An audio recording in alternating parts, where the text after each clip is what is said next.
Si ton chien semble toujours excité, qu'il saute partout, qu'il tourne en rond, qu'il n'arrive jamais vraiment à se calmer, il y a de grandes chances que tu fasses sans le savoir quelque chose qui entretient exactement ce comportement. Et c'est justement ce qu'on va voir ensemble aujourd'hui. Parce que la plupart des propriétaires pensent que leur chien est simplement trop énergique, trop nerveux ou même un peu fou.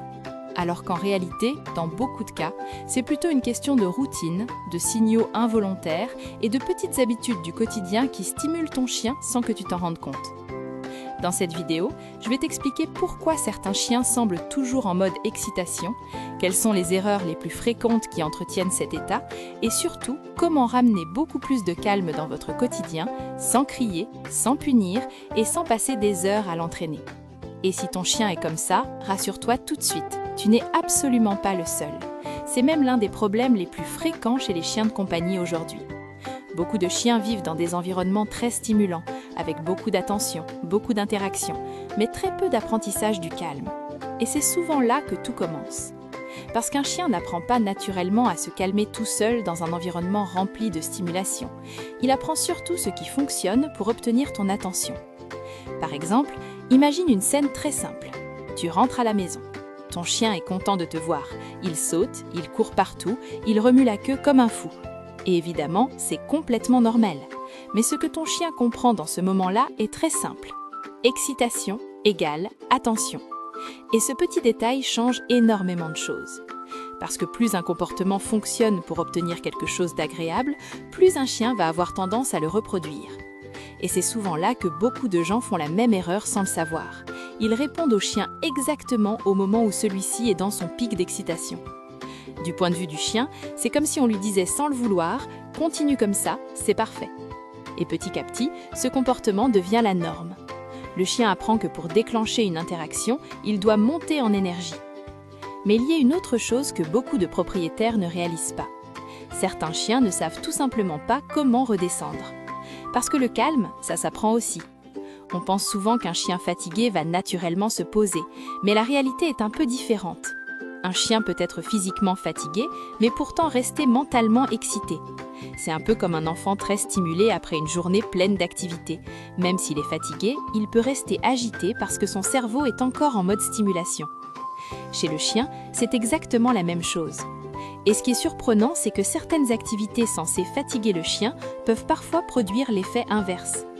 Par exemple, les jeux très excitants répétés plusieurs fois par jour. Lancer la balle encore et encore. Jeux de poursuite très rapides. Stimulation intense sans moment de retour au calme. Ces activités ne sont pas mauvaises en soi, bien sûr. Beaucoup de chiens adorent ça. Mais si elles deviennent la principale forme d'interaction, le chien apprend surtout à rester dans un niveau d'énergie très élevé.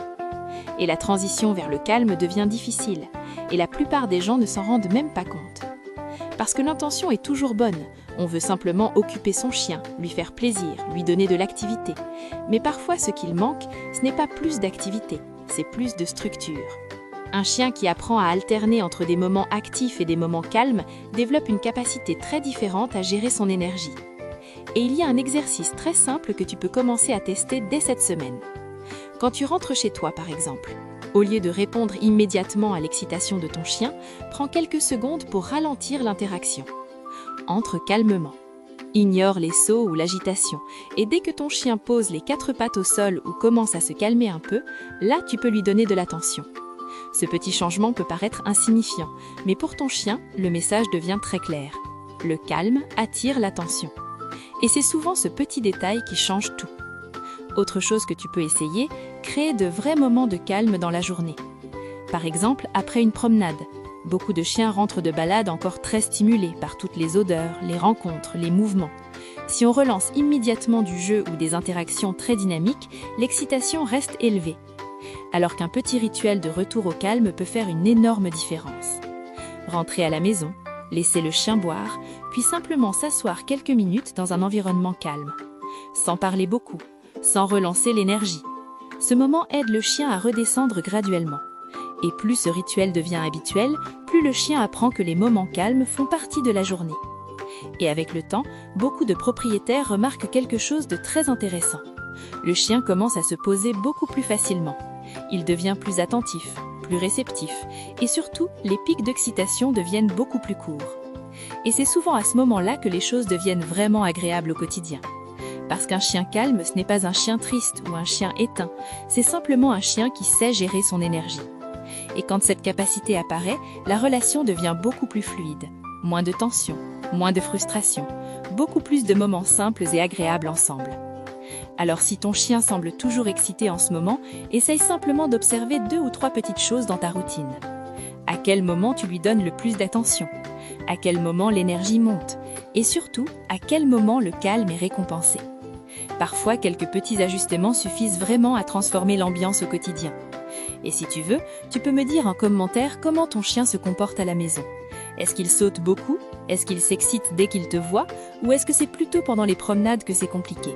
Je lis toujours les commentaires et ça permet aussi d'aider d'autres propriétaires qui vivent exactement la même chose. Et si tu veux continuer à mieux comprendre ton chien et bâtir une relation beaucoup plus calme et équilibrée avec lui, tu peux aussi t'abonner à la chaîne. On parle souvent de ces petits détails qui font une énorme différence et que beaucoup de propriétaires découvrent beaucoup trop tard.